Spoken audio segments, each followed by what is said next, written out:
So this is for the whole week, so it's just one snack pack a day? Mm-hmm. Yep, one a day. And you'll be surprised how that will last you throughout the entire day.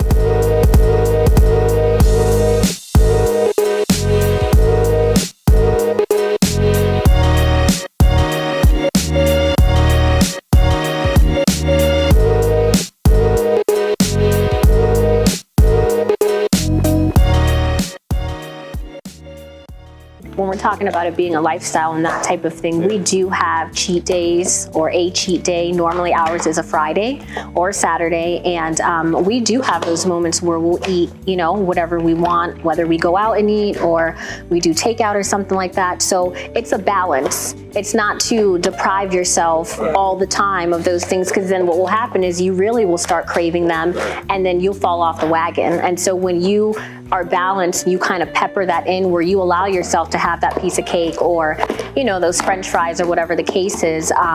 It helps you it just makes your journey longer. And it's just there's not a big chance for you to just fall off the wagon and be like, I'm burnt out, I'm tired of eating this. I need some cake now. You know what I mean? So I think when you do all things in moderation, I think it makes a difference. I think sometimes, like I said, I've known people, they'll be like, well, I'm doing a liquid diet, so I'm doing a shake for breakfast, lunch, and dinner. And it's like, I don't know about that, because I need more than a shake. You know what I mean? And I might do a shake as a part of a healthy regimen, and that's not the totality of it for me, because you can't cut into a shake. You can't, you know what I mean? It's just not the same. So I think moderation becomes a very key point. What we did realize is we got to buy an extra fridge. Because when you load all this stuff up, particularly in the first shot, your fridge is now full. What we would do is we'd make 3 different options for the whole week.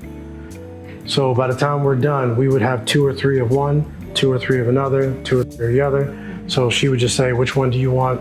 Go in there and grab it. And so it gives you that variety where you're not eating the same thing every single day. Now, it takes you 4 hours, right, to prep it together, but it's time we spent Saturday, Sunday after church. Kind of like how you were talking about that motivation, and is it really worth it? I think when you think of it that way, it's like 4 hours is time that you probably could have just been sitting on the couch watching TV relaxing. But when you think about the pros and cons and you weigh it out, like it is worth it to us to spend the 3 to 4 hours. And I feel like we've gotten it down even to sometimes 2, depending on the types of meals we're making. It's worth it to us. How much time it takes to make breakfast, lunch, and dinner. Right. And how much time you spend all week getting everything together. Exactly. And prep. And it's more than 3 hours. Yeah, it's more than 3 hours. So, it just makes it a lot easier to stay planned for the day. And, like she said, you can do hummus and cucumbers, carrot slices and hummus. Broccoli. Broccoli. There's so many things you can do that you can switch it up for yourself. And that way you have a little bit of variety.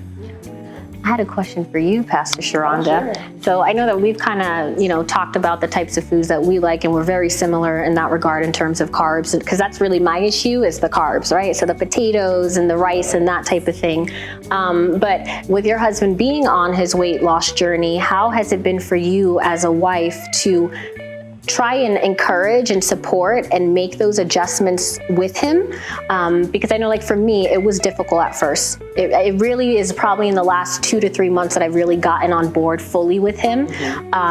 It was hard. So how was it for you in regards to that journey? Oh, this should be fun. Woo! Now we have ourselves a show, y'all. Exactly what you just said. It's very hard because I don't want to eat what he has to eat per se. I kind of want to do my own thing, but I realized if we do it together and if we're all eating the same meal together, the same meal, it's a lot easier for him versus me making his food and then I have a whole separate different meal because then he's looking at me, So I like what you all are doing because it's a team thing.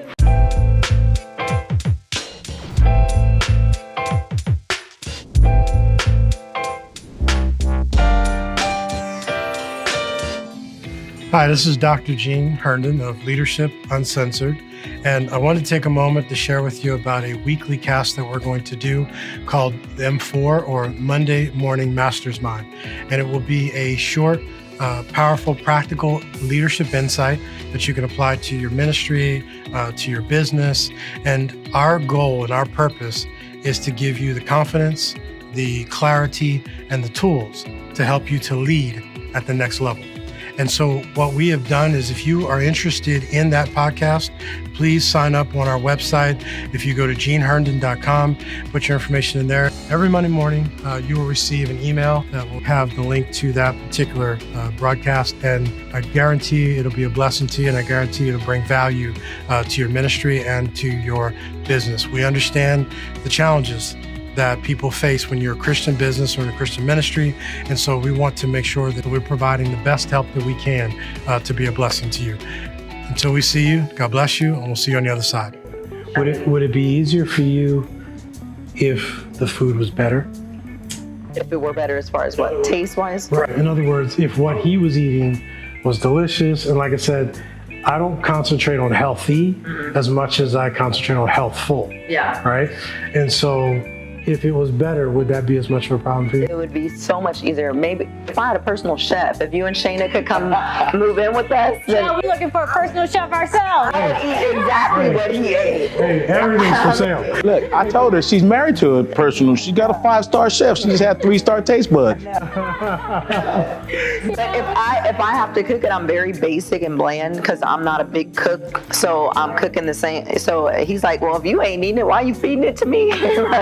But if, like you said, if it were tasty for me, I would definitely do it. But I'm learning, again, I want this to be a lifestyle change for our family, for our grandbaby, for our son. And so if I don't want it just to be them, and I found myself prepping for him and prepping for my son, and then I'm eating McDonald's, and I'm like, I want it to be a lifestyle change for us as a family. So that means I have to jump on board. Yeah, that is so good.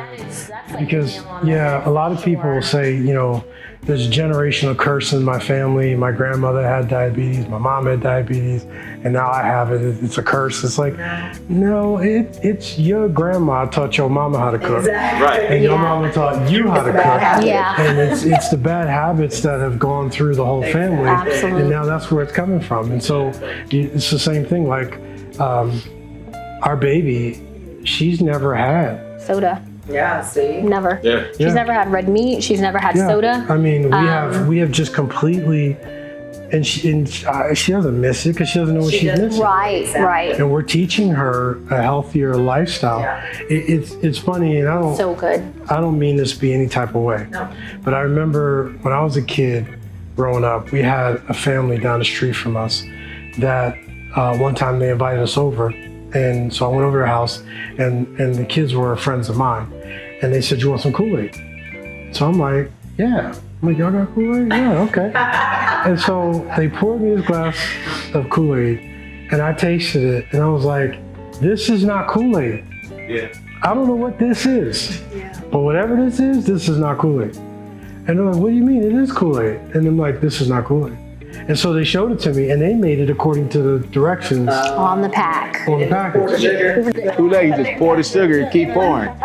Yeah, you know You it. take the whole package of sugar. Yeah, and you're like stirring with 2 hands because it's so thick on the bottom. Hey y'all, it's Shayna from At the Tables with the Herndons. I just want to thank you guys so much for tuning into our episodes. I pray that you guys are really enjoying this special episode that we're sharing on health and fitness and just living a healthy lifestyle. This is not for people that may be overweight or people that struggle with food. This is for everybody. And this is about living a healthy lifestyle. It's not about losing weight per se. You can be a skinny person and still be able to live a healthy lifestyle and to apply a lot of the things that we're sharing with you. So we want to engage you and have you be a part of this movement with us. What we want to do is, as you guys are meal prepping, or maybe you're at the gym working out, or just doing something that you enjoy, we want you to take pictures, and we want you to tag the At the Table with the Herndons Facebook page, and then hashtag Snatch It Back. And really what hashtag Snatch It Back means is we're just going to take responsibility and be accountable for our life, and knowing that we're not going to allow food to rule us, we're not going to allow bad behaviors to rule us and take over our lives. lives,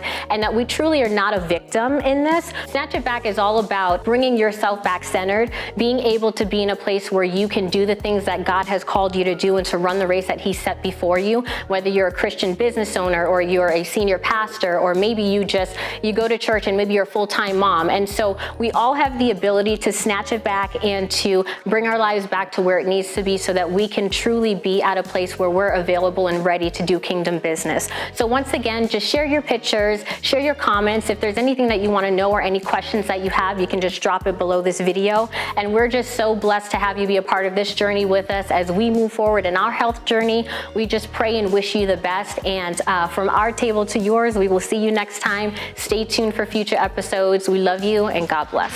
That's so huge that you said that, because I think, with the journey that he's been on, it has been, I'll be honest, I was not the greatest support ever. There was a lot of, conversations and stuff where it's difficult for him. So you're right.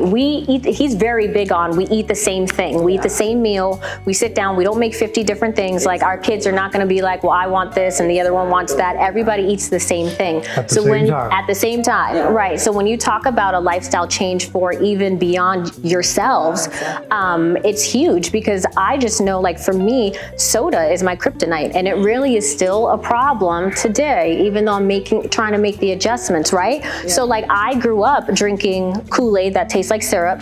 I grew up drinking Crystal Light with a ton of sugar in it, if that makes any sense. Like, that's oxymoron, right? And Tang and that type of stuff. And it really was a struggle for me as I've become older with those things, and feeling like I gotta have a soda, I need to taste that fizz, it's like a problem. And so just realizing, okay, so I may, I'm pretty thin for the most part, but let me think beyond myself, right? I don't want my daughter growing up thinking that she needs to drink a ton of soda, because I feel like sugar is addicting, right? Yeah. And so it's just one of those things, when you think beyond yourself and you think about generations beyond you, like you said, it's bad habits. And so when you make that lifestyle change, they see you, they walk in that same thing. I think what convinced her is when she watched me and I was losing weight and she wasn't. Yeah.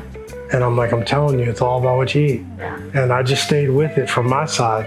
And as she kept watching, she's like, he's still losing weight. Because we're working out 3-4 days a week, and I'm like getting frustrated. I'm like, I'm not losing any weight. I'm not like toning. Like, what is the problem? This, I don't want to be spending all this money trying to get fit, and then nothing's happening. And he keeps telling me, it's what you're eating. It's what you're eating. What's you're eating. We had stopped working out for like a month or two.